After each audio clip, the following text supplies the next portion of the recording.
नमस्ते साथीहरू। आज चाहिँ हामी भरतपुरको 11 नम्बरमा पर्ने यो जङ्गलमा छौँ। यो जङ्गल चाहिँ विशेष गरी सालको रुखहरूको जङ्गल हो। अनि जहाँनिर चाहिँ अलिअलि अरू अन्य किसिमका झारपातहरू पनि छन्, जुन चाहिँ हामीले नेपालमा चाहिँ जहीँ तहीँ देख्न सक्नेहरू नै। उन्युहरूदेखि लिएर पातीदेखि लिएर धेरै कुराहरू छन्। अनि यो जङ्गलमा चाहिँ विशेष गरी यो नयाँ रोड बनाएको कारणले झनै ब्युटिफुल देखिन्छ। जहाँनिर चाहिँ मान्छेहरूको त्यति धेरै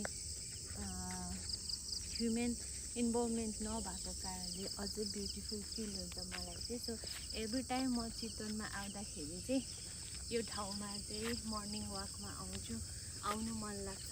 सो भ्याएसम्म म चितवनको बसाइ हुँदाखेरि चाहिँ म यहाँ मर्निङ वाक चाहिँ आउने गर्छु। र आजको बिहान पनि हामी चाहिँ मर्निङ वाकको लागि आएको छौँ। अनि हामी धेरै टाढा त गएनौँ, लगभग 2 किलोमिटर जति मात्र हामीले आज हिँडेको छौँ।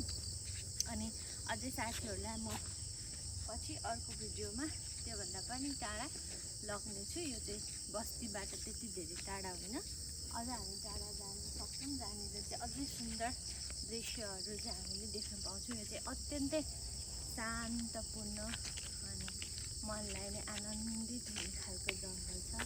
अनि म चाहिँ फर्की यो ठाउँमा आउनु चाहिँ एकदमै मन पर्छ। Thank you.